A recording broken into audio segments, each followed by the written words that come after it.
Morning students, congratulations to all of us. ভারতীয় হিসেবে তো বটেই, ইভেন বিশ্ববাসী হিসেবেও আমাদের এখন গর্ব করা উচিত সুনিতা উইলিয়ামসের ফিরে আসার জন্যে এবং ওনার যে সহসাথীর সঙ্গে ছিলেন।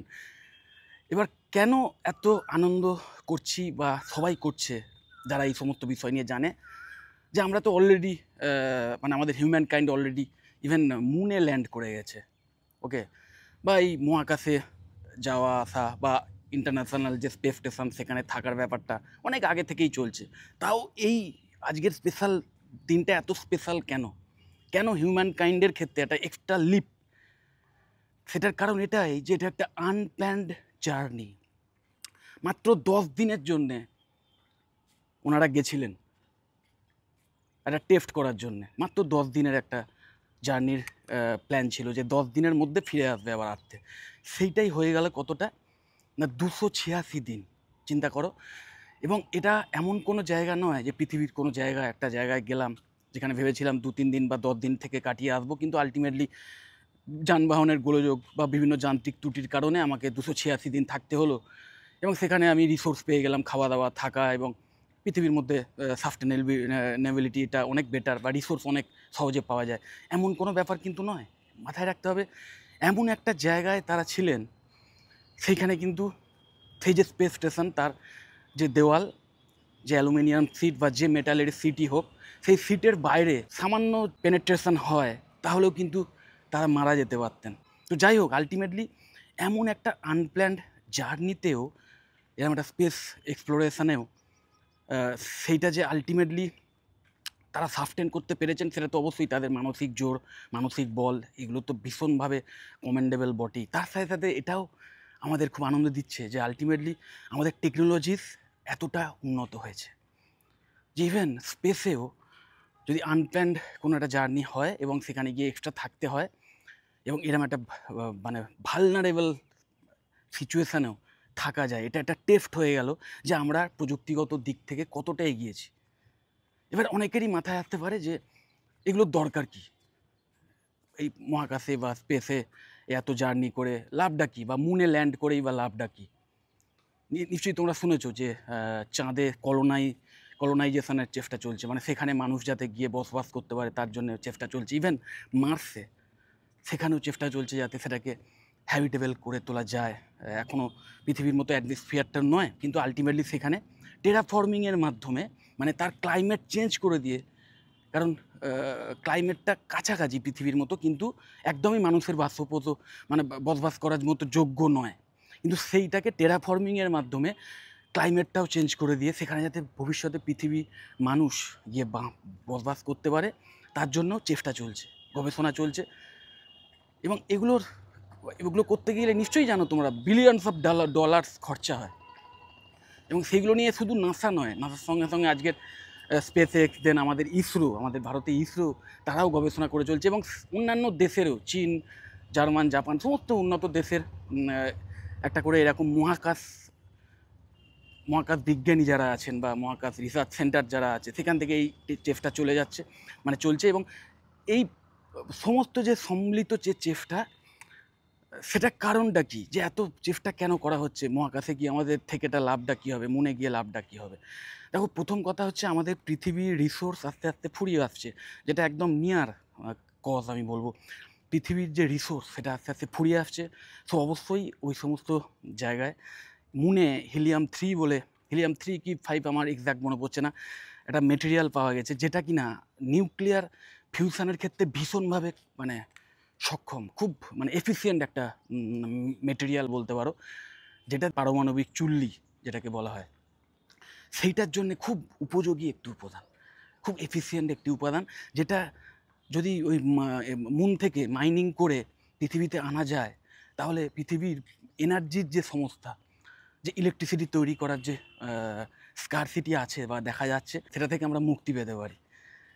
ওকে, তো এই টাইপের আরও অনেক এরকম মেটেরিয়াল মুন প্লাস মার্সেও রয়েছে, যেটা কিন্তু ভবিষ্যতে আমাদের কাজে লাগতে পারে যদি সেগুলোকে পৃথিবীতে আনা যায়।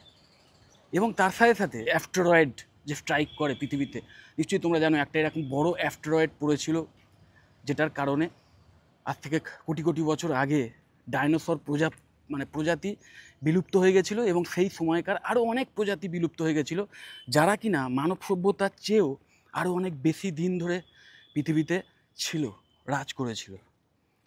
সেই তুলনায় মানব সভ্যতা অনেক পরে এসছে।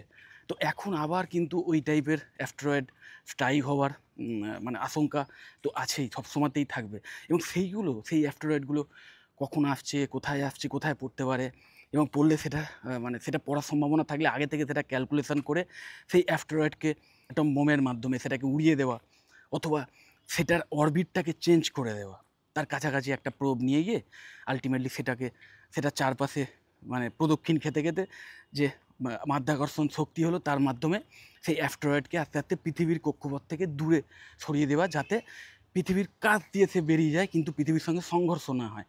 তো এই সমস্ত ব্যাপারগুলো করতে গেলে যে পর্যবেক্ষণ করার দরকার পড়বে, বা বিভিন্ন এই মিসাইলগুলো ছোড়ার যে লঞ্চ প্যাডের দরকার পড়বে, সেটা কিন্তু পৃথিবীর থেকেও বেটার হবে যদি মুন বা মার্সে এইগুলোকে ল্যান্ড করানো যায়, এইগুলোকে যদি রাখা যায়, এবং সেখান থেকে যদি পৃথিবীর চারপাশের অ্যাটমসফিয়ারকে ভালোভাবে লক্ষ্য করা যায়। ওকে, তো এইগুলো হচ্ছে খুব একদম নিয়ার ফিউচার, এটা করতেই হবে কিন্তু, না হলে ভবিষ্যতে পৃথিবীতে পৃথিবী কিন্তু আস্তে আস্তে ইনহ্যাবিটেবল হয়ে যেতে পারে। এবং তার সাথে সাথে লং রানে যেটা চেষ্টা করছেন সমস্ত মহাকাশ বিজ্ঞানীরা, বিভিন্ন এই সমস্ত মিশনের মাধ্যম দিয়ে মানুষের মতোই রোবট, একদম এআই ড্রিভেন রোবট তো বটেই, প্লাস মানুষের মতোই বুদ্ধিসম্পন্ন রোবটকে মার্সে পাঠানোর চেষ্টা চলছে, যেখানে সেই রোবোটিক্সের হেল্প নিয়ে সেখানে আগে থেকেই মানুষের বসবাসযোগ্য বিভিন্ন বাসস্থান যাতে বানানো যায়, যাতে তারপরে যখন মানুষ সত্যিকারে সেখানে যাবে, সেখানে গিয়ে যাতে তারা ডাইরেক্ট সেখানে বাস করতে পারে। কারণ মার্সের যে এনভায়রনমেন্ট ভয়ঙ্কর ভোলাটাইল, এবং সেখানে মানুষ এমনি গিয়ে থাকতে পারে, সেখানে ভয়ঙ্কর একটা এক্সট্রিম ওয়েদার কন্ডিশান। তো সেরকম জায়গায় গিয়ে সেখানে আবার ওই বসবাসযোগ্য বাড়ি ঘরদোর বানানো, সেটা ভয়ঙ্কর টাফ। সেই জন্য প্ল্যান চলছে আগে মেশিনকে পাঠিয়ে দেওয়া, রোবটকে পাঠিয়ে দেওয়া, এআই ড্রিভেন রোবটকে পাঠিয়ে দেওয়া, এবং তার মাধ্যমে সেখানে মানুষের বসবাসযোগ্য বিভিন্ন বাসস্থান তৈরি করা, যাতে ভবিষ্যতে মানুষ সেখানে যেতে পারে, এবং আস্তে আস্তে সেই মার্স তাকে হ্যাবিটেবল করে তোলা, যাতে মানুষ ভবিষ্যতে সেখানে কলোনাইজ করতে পারে। সোজা কথায় মানুষের যে প্রজাতি কোনো কারণে যদি পৃথিবী থেকে এক্সটিংক্ট হয়ে যাওয়ার সম্ভাবনা থাকে কোনো কারণে, তখন যাতে সেই মানুষের প্রজাতি সেই মার্সে থাকতে পারে বা বাঁচতে পারে। এবং এটা হচ্ছে প্রাথমিক স্টেপ। তারপরে নিশ্চয়ই তোমরা জানো জুপিটারের কাছে গ্যানিমিড, দেন ইউরোপা, জুপিটারের মুন বলতে পারো, সেই মুনগুলো কিন্তু বসবাসযোগ্য হতে পারে। তো সেখানেও ভবিষ্যতে হয়তো কলোনাইজেশন করা হতে পারে। তো আলটিমেটলি ইন্টারপ্ল্যানেটারি যে কলোনাইজেশন, সূর্যকে যে সমস্ত গ্রহ, সেই সমস্ত গ্রহের চারপাশে যে উপগ্রহ তারা পাক খাচ্ছে, সেই সমস্ত জায়গায়ও যাতে মানুষ পদার্পণ করতে পারে, বা অ্যাটলিস্ট মানুষের তৈরি করা রোবট গিয়ে সেখান থেকে কোনো মেটেরিয়াল নিয়ে আসতে পারে, তার জন্যে কিন্তু কন্টিনিউ চেষ্টা চলছে, যেটা কিনা আজকের সমস্ত বিজ্ঞানী মহল থেকে শুরু করে যারা এই সমস্ত বিষয় নিয়ে রিসার্চ করছেন, বা যারা জানেন, যারা এই সমস্ত বিষয়ে ওয়াকিবহাল, তারাও মনে করছেন যে এটা এখন আর কোনো ওই ফ্যাসিনেশন নয় যে জানার ইচ্ছের জন্যে জানা। দেখো এমনিতেই মানুষের এক্সপ্লোরেশনের স্বভাব একদম জন্মগত।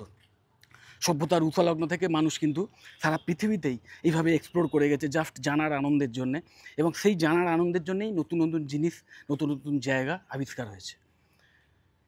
ঠিক সেইভাবে এই মহাকাশ এক্সপ্লোরেশনও একসময় এই কৌতূহলের থেকেই হয়তো চালু হয়েছিল, কিন্তু আজকের এটা একটা নেসেসিটিতে এসে পৌঁছেছে, এবং একটা এমার্জেন্সিতে এসেও পৌঁছেছে। কারণ যেভাবে মানব সভ্যতা বিভিন্ন এই ন্যাচারাল ক্যালামিটি বলো, বিভিন্ন রোগ ভোগ বা এই এপিডেমিক যে ব্যাপারগুলো, সেইগুলো থেকে মানব সভ্যতা কন্টিনিউ একটা থ্রেট পাচ্ছে, সেটা থেকে বাঁচার জন্য এটা কিন্তু ভীষণ দরকার। তার সাথে এটাও মাথায় রাখতে হবে যে এই স্পেস এক্সপ্লোরেশন বলো বা স্পেস সায়েন্স, সেটা নিয়ে বিভিন্ন রিসার্চ, এবং সেই রিসার্চের মাধ্যম দিয়ে এমন অনেক যন্ত্র আবিষ্কার হয়েছে যে যন্ত্র কিন্তু মানুষের কাজে লেগেছে, মানুষের জীবনযাত্রা আরও সহজ করেছে, বা বিভিন্ন অ্যাডভান্স মেশিন হয়তো স্পেস এক্সপ্লোরেশনের জন্য আবিষ্কার হয়েছিল পরে সেই মেশিনই আবার পৃথিবীতে মানুষের জীবনযাত্রা অনেক সহজ করতে কাজে লেগেছে। একটা সহজ উদাহরণ যদি বলি, এমআরআই মেশিনের মাধ্যমে অনেক দুরারোগ্য ব্যাধি, যেটা একসময় আইডেন্টিফাই করা যেত না যে কীভাবে হয়েছে, কী জন্যে হয়েছে, সেটাকেও কিন্তু আইডেন্টিফাই করা যায়। মাথায় রাখতে হবে এই এমআরআই মেশিন কিন্তু এই স্পেস টেকনোলজিরই একটা পিওর উদাহরণ। তো এইরকম আরও অনেক উদাহরণ রয়েছে। তো এই সমস্ত বিষয়ে যদি তোমরা কন্ট্রিবিউশন করতে চাও, যদি তোমাদের ভালো লাগে এই সমস্ত বিষয়ে কাজ করতে, এর ভবিষ্যতে নাসা, ইসরোর মতো বা স্পেস এক্সের মতো কোম্পানিতে গিয়ে বা অর্গানাইজেশানে গিয়ে কাজ করার যদি স্বপ্ন থাকে, তাহলে কিন্তু তোমাদের মানে হয় সায়েন্স নয় টেকনোলজিক্যাল কোনো কোর্স, তার মাধ্যম দিয়ে যেতে হবে। এবং টেকনোলজিক্যাল কোর্স মানেই বিটেকের এআই অ্যান্ড এমএল মাথায় রাখতে হবে যে ভীষণভাবে এখন প্রযোজ্য এই সমস্ত স্পেস এক্সপ্লোরেশান যে মিশনগুলো হয় সেখানে। কারণ ম্যাক্সিমাম এই সমস্ত মিশনগুলো যে সফটওয়্যার ইউজ হয় বা যে অ্যাপ্লিকেশান ইউজ হয় সেগুলো ডাইরেক্ট এআইএমএলের সঙ্গে যুক্ত। এবং তার সাথে সাথে রোবোটিক্স, এরোস্পেস ইঞ্জিনিয়ারিং, এবং এরোস্পেস ইঞ্জিনিয়ারিংই বলো বা রোবোটিক্স বলো, তার ফান্ডামেন্টাল থিং কিন্তু মেকানিক্যাল ইঞ্জিনিয়ারিং। সো অবশ্যই যারা মেকানিক্যাল ইঞ্জিনিয়ারিং নিয়েও পড়াশোনা করবে তারাও কিন্তু ভবিষ্যতে এই সমস্ত কর্মকাণ্ডের সঙ্গে নিজেকে যুক্ত করতে পারো। কারণ মনে রাখবে যে আজকের যে মেকানিক্যাল ইঞ্জিনিয়ারিং সেটা ট্র্যাডিশনাল মেকানিক্যাল ইঞ্জিনিয়ারিংয়ের মতো নয়, তার সাথে রোবোটিক্স মানে তার সঙ্গে ইলেকট্রনিক্স অ্যাড হয়ে গিয়ে মেকাট্রনিক্স হয়ে গেছে, এবং তার সাথে আবার এই বিভিন্ন এআই টেকনোলজিস অ্যাড হয়ে গিয়ে মডার্ন রোবোটিক্সের জন্ম দিয়েছে, যেটা কিনা মানুষের মতো শুধু চিন্তা করবে না, মানুষের মতো কাজ করতেও সক্ষম হবে। মানুষ হাতে পায়ে যে কাজগুলো করে সেই কাজগুলো করার জন্য কিন্তু রোবোটিক্সকে আরও অ্যাডভান্স হতে হবে, এবং যেটা হচ্ছে আস্তে আস্তে, যে একদম হাতে পায়ে, শুধু ব্রেন নয়, ব্রেন চলবে না, ব্রেনের সাথে সাথে হাত পাও কাজ করবে এবং মানুষের মতো দক্ষ হবে। এবং বুঝতেই পারছো যেহেতু মেশিন, সেহেতু তার ক্ষমতা মানুষের চেয়ে অনেক অনেক গুণ বেশি থাকবে, অসীম থাকবে। তো এমন অনেক কাজ সেই রোবোটিক্সের মাধ্যমে রোবটকে দিয়ে করানো যেতে পারে, যে কাজ করা মানুষের জন্যে অসাধ্য, ভীষণ পরিশ্রমের বা ভীষণ একটা শক্তির দরকার, সেখানে রোবট সেটা ইজিলি করে দেবে। তার সাথে সাথে যেখানে রিস্ক থাকবে ভয়ঙ্কর, যে সমস্ত কাজে মানুষকে পাঠানো উচিত হবে না, মানুষের প্রাণ চলে যাওয়ার সম্ভাবনা থাকতে পারে, সেখানেও রোবটকে ইউজ করে সেই সমস্ত রিস্কি কাজগুলো খুব সহজে করে তোলা যায়। তো বুঝতেই পারছো এই সমস্ত বিষয়ে কিন্তু মেকানিক্যাল ইঞ্জিনিয়ারিংয়ের একটা হিউজ ইম্পর্টেন্স রয়েছে। টেকনোলজিক্যাল অ্যাডভান্সমেন্ট ছাড়া কোনো গতি নেই। আর টেকনোলজিক্যাল অ্যাডভান্সমেন্ট আনবে কারা? যারা সায়েন্টিস্ট, তারা বিভিন্ন রিসার্চের মাধ্যমে বিভিন্ন থিওরি বা বিভিন্ন আইডিয়া দেবেন বা বিভিন্ন বস্তু বা বিভিন্ন টেকনোলজি আবিষ্কার করবেন, কিন্তু সেই থিওরি বা সেই যে আবিষ্কার করা টেকনোলজি সেটাকে বাস্তবে রূপান্তরিত করবেন ইঞ্জিনিয়াররা। আর আজকের তোমরা জানো নিশ্চয়ই এমনও মানে দিন অলরেডি এসে গেছে, আগেও হয়েছে, অ্যাক্সিডেন্টালি নতুন কোনো একটা আবিষ্কার হয়ে গেছে, তার থিওরিটা পরবর্তীকালে জানা গেছে। তো এরম ঘটনাও ঘটছে। তো এখন এমন দিন আসছে ভবিষ্যতে যখন হয়তো ইঞ্জিনিয়াররা কোনো টেকনোলজি আগে আবিষ্কার করবেন, তারপরে সেই টেকনোলজির পেছনে কী কজ আছে সেটা সায়েন্টিস্টরা খুঁজে বার করবে। তো অবশ্যই ইঞ্জিনিয়ারদের এত গুরুত্ব কিন্তু মানে এরকম এর আগে কোনো দিন ছিল না, এবং পৃথিবীকে বাঁচানোর জন্য এতটা ইম্পর্টেন্স ইঞ্জিনিয়ারদের এখন। তো অবশ্যই আমি তোমাদের বলবো এইরকম একটা ইঞ্জিনিয়ারিং ফোর্সের মধ্যে নিজেকে যুক্ত করতে গেলে তোমরা বিটেকের বিভিন্ন স্ট্রিম তার মধ্যে যে কোনো একটা বেছে নিজের কেরিয়ারটা তৈরি করতে পারো। এবং মনে রাখবে এখন কিন্তু সমস্ত স্ট্রিমই বা সমস্ত ডিপার্টমেন্টই ইন্টারডিসিপ্লিনারি হয়ে গেছে, সবাই একে অপরের সঙ্গে হাত মিলিয়ে কাজ করছে। আমাদের ওয়েস্ট বেঙ্গলের বেশ কিছু ভালো ভালো কলেজে এই প্রত্যেকটা ফিউচার জব ওরিয়েন্টেড যে স্ট্রিম সেইগুলো নিয়ে কিন্তু পড়ানো হয়, এবং যথেষ্ট ভালো মডার্ন কারিকুলাম ওয়াইজ পড়ানো হয়। তার মধ্যে BTech in CSC, BTech in AI and DS, BTech in AI and ML, then BTech in mechanical engineering, BTech in ECE, BTech in triple E, BTech in civil engineering. ভীষণ important, কারণ যে কোনো জায়গায় ultimately সেই কনস্ট্রাকশান বানাতে হবে। যে কোনো জায়গায় বসবাস করতে গেলে আলটিমেটলি কনস্ট্রাকশানটা দরকার, এবং কনস্ট্রাকশান করবেন যারা সিভিল ইঞ্জিনিয়ার তারা। তো বুঝতেই পারছো এই প্রত্যেকটা ফিল্ডই ভীষণভাবে ফিউচার ওরিয়েন্টেড, ইভেন স্পেস টেকনোলজির জন্যও ইম্পর্টেন্ট। আমার এই ভিডিও ডেসক্রিপশান বক্সে এই প্রত্যেকটা যে কটা কোর্সের কথা বললাম বিটেকের, সেই প্রত্যেকটা ডিসিপ্লিনের লেটেস্ট সিলেবাসের লিঙ্ক দিয়ে দেবো, তোমরা অবশ্যই সেই সিলেবাসটা দেখবে। দেখে যে যে বিষয়টা বেশি ইন্টারেস্টিং মনে হবে তোমার পক্ষে, তোমার জন্যে, সেইটাকে তোমরা চুজ করে নাও এবং করে এখন থেকে বিভিন্ন কলেজের ব্যাপারেও খোঁজখবর নেওয়া শুরু করো যে কোন কলেজে আলটিমেটলি অ্যাডমিশান নেবে। এবং আমি তোমাদের বলেই দিচ্ছি যে কম্পিউটার সায়েন্স বা কম্পিউটার সায়েন্স রিলেটেড যে কোনো কোর্স করার ক্ষেত্রে কলেজের ভূমিকা খুব সামান্য থাকে। ওকে, সেখানে মেন যেটা দরকার সেটা তোমার নিজের ডেডিকেশান এবং বাড়িতে একটা কম্পিউটার বা ল্যাপটপ থাকাটা। আর বাকি যে কোর্সগুলো আছে অবশ্যই সেগুলোর জন্য একটা উন্নত মানের ল্যাব থাকাটা ভীষণ ইম্পর্টেন্ট, যেটা তুমি বাড়িতে পাবে না। ওকে, তো এই ব্যাপারগুলো দেখে নিয়ে নিজের কোর্সের ফির অ্যাফোর্ডেবিলিটির ব্যাপারটাও দেখে নিয়ে, এবং অবশ্যই খুব ইম্পর্টেন্ট যে সেই কলেজের জেনুইনিটি সেটাও দেখে নিয়ে তোমরা বিভিন্ন কলেজ সম্পর্কে খোঁজখবর নিয়ে এখন থেকে অ্যাডমিশানও নিয়ে রাখতে পারো, ইভেন মানে সিট বুকিং করে রাখতে পারো। বিশেষ করে প্রাইভেট কলেজগুলোতে সেখানে কিন্তু সিট বুকিং অ্যাডভান্স চালু হয়ে গেছে।